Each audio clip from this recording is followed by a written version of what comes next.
नमस्कार दोस्तों, परीक्षा पॉइंट में आपका स्वागत है। आज हम 12वीं कक्षा के राजनीतिक विज्ञान के पहले अध्याय दो ध्रुवीयता का अंत की important notes and points discuss करेंगे। तो चलिए शुरू करते हैं। जैसा कि आप सभी जानते हैं, आप सभी के बोर्ड एग्जाम्स आने वाले हैं, तो उससे पहले एक क्विक रिवीजन तो बनता है। आइए चैप्टर शुरू करने से पहले हम कुछ इम्पोर्टेंट पॉइंट्स डिस्कस कर लेते हैं। बर्लिन की दीवार को 1989 में गिराया गया। 15 गणराज्यों से मिलकर सोवियत संघ की स्थापना हुई। तो अगर आपसे कोई क्वेश्चन पूछता है कि सोवियत संघ की स्थापना कितने गणराज्यों से मिलकर हुई, तो आप कहेंगे 15 गणराज्यों से मिलकर। रूस में समाजवादी क्रांति के बाद समाजवादी सोवियत गणराज्य यानी यूएसएसआर 1917 में अस्तित्व में आया। शॉक थेरेपी से अभिप्राय आघात पहुंचाकर उपचार करना है। इसका अर्थ है आघात पहुंचाकर उपचार करना। किसका? शॉक थेरेपी का। वर्ष 1991 में सोवियत संघ के रूस, यूक्रेन और बेलारूस इन तीनों गणराज्यों ने सोवियत संघ के विघटन की घोषणा की। हमारा 6th पॉइंट है, वर्ष 2010 में अरब स्प्रिंग आंदोलन एक राजनीतिक आंदोलन के रूप में परिवर्तित हो गया। 1979 में अफगान संकट की घटना हुई। दो ध्रुवीयता का अंत हम सभी को पता है, वर्ष 1991 में सोवियत विघटन के साथ ही हो गया था, लेकिन इसकी डेट भी नोट कर लीजिए, 25 दिसंबर 1991 में दो ध्रुवीयता समाप्त हो गई थी। मिखाइल गोर्बाचेव ने 1985 में सोवियत संघ में सुधारों की शुरुआत की थी। शॉक थेरेपी सोवियत संघ में किस वर्ष में अपनाई गई? तो इसका आंसर होगा 1990 में। सोवियत संघ को आज के समय में यानी कि वर्तमान समय में रूस के नाम से जाना जाता है। बर्लिन की दीवार अगर आपसे कोई पूछता है कि किसका प्रतीक थी, तो पूंजीवादी साम्यवादी एकीकरण का प्रतीक थी। आइए अब कुछ इंपॉर्टेंट नोट्स डिस्कस करते हैं। शॉक थेरेपी के परिणाम। जैसे ही आप फर्स्ट चैप्टर पढ़ते हैं तो आप शॉक थेरेपी को बहुत पढ़ेंगे। तो इसके परिणाम क्या रहे कि रूस की अर्थव्यवस्था बेहद खराब हो गई। इस समय में रूस में जब शॉक थेरेपी अपनाई गई तो इससे औद्योगिक क्षेत्रों को बहुत नुकसान हुआ और करीब 90% उद्योगों को निजी हाथों में बेच दिया गया, जिसे एक इतिहास की सबसे बड़ी गैराज सेल के नाम से भी जाना जाता है। रूस की मुद्रा में गिरावट देखने को मिली, जिसका जमा पूंजी पर बेहद नकारात्मक प्रभाव देखने को मिला। अमीर और गरीब के बीच का जो अंतर था वो बहुत बढ़ता गया। क्यों? क्योंकि निजीकरण को शॉक थेरेपी के दौरान बहुत ज़्यादा तवज्जो यानी कि इसको बहुत बढ़ावा दिया गया था, जिससे गरीब और भी गरीब और अमीर अमीर बनता गया और इन दोनों के बीच बेहद अंतर साफ देखने को मिलता गया। समाज के कल्याण की व्यवस्था जो थी वो समाप्त हो गई।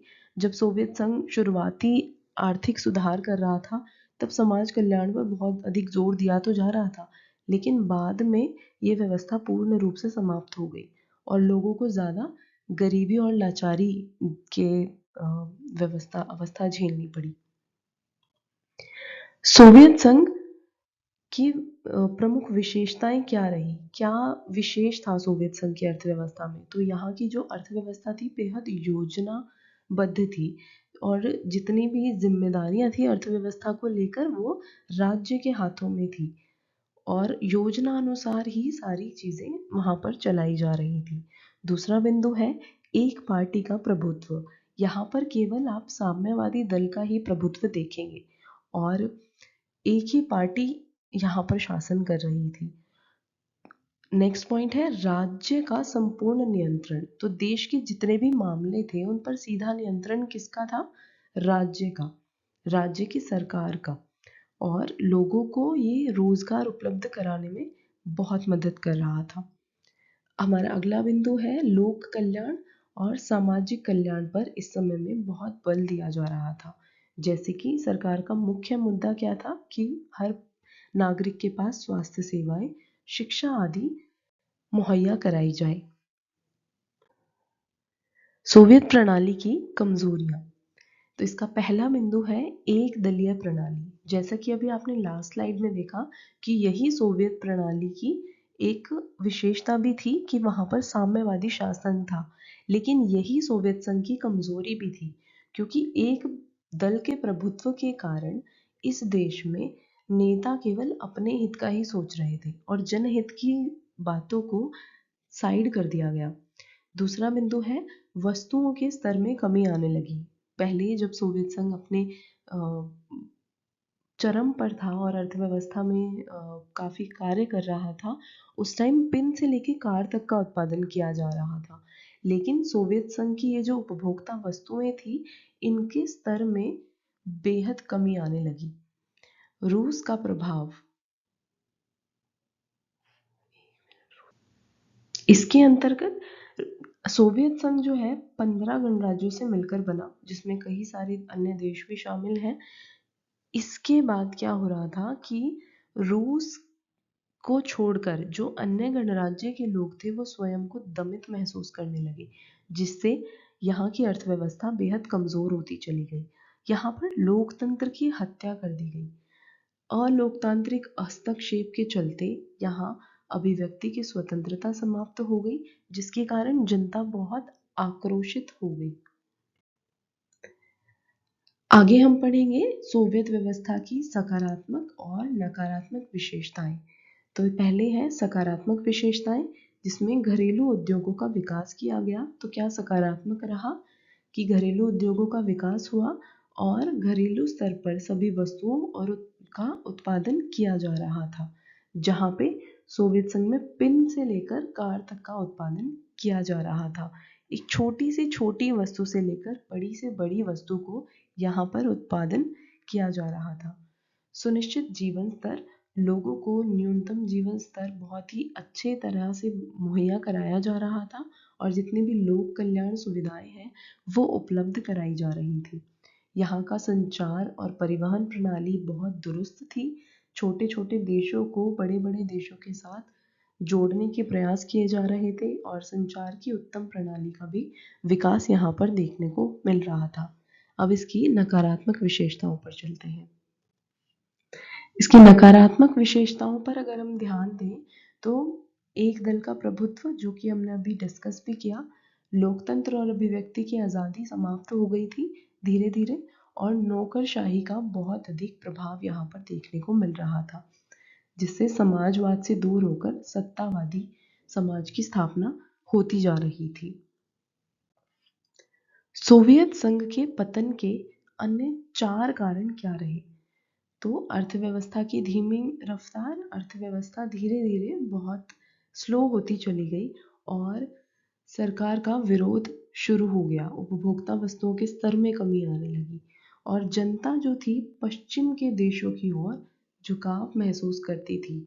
सोवियत संघ में पश्चिम की तुलना में बेहद पिछड़ा हुआ महसूस किया और जनता को इस बात का बेहद आघात पहुंचा और जनता पश्चिम के देशों की तरफ और भी ज़्यादा अट्रैक्ट होने लगी। राजनीतिक संस्थाओं का कमजोर पड़ना। देश में एक दलीय प्रभुत्व होने के कारण राजनीतिक संस्थाएं केवल अपने बारे में सोचती रहीं और यही कारण रहा कि सोवियत संघ का अंत स्वरूप विघटन हुआ।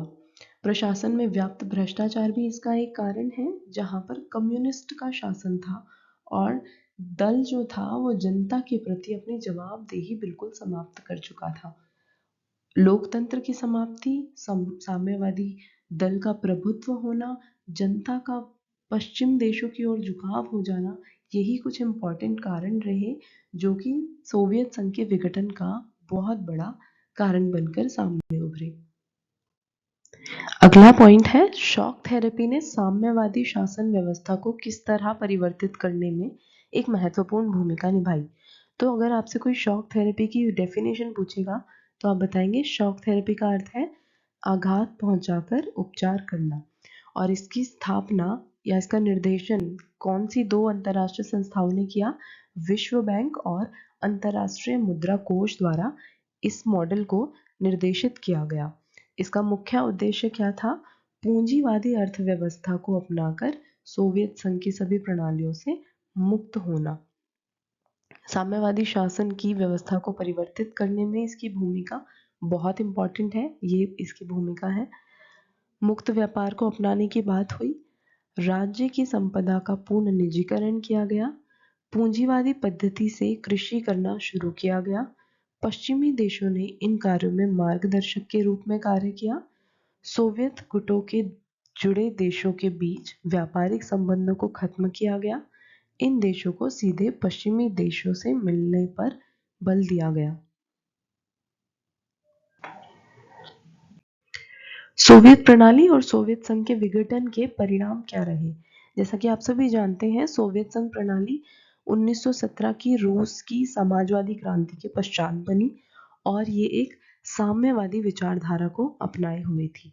द्वितीय विश्व युद्ध के बाद सोवियत संघ दूसरी विश्व शक्ति के रूप में अमेरिका के समक्ष खड़ा था। अब इसके विघटन के क्या परिणाम हुए? तो पहला परिणाम ये रहा कि विघटन के फलस्वरूप शीत युद्ध समाप्त हो गया। 1949 से लेकर 1991 के बीच का समय शीत युद्ध का समय कहा जाता है। यहाँ इस समय में वैश्विक स्तर पर अमेरिका और सोवियत संघ के बीच हथियारों की प्रतिद्वंदिता चल रही थी। तो जैसे ही सोवियत संघ का विघटन हुआ 1991 में, वैसे ही ये प्रतिद्वंदिता समाप्त हो गई।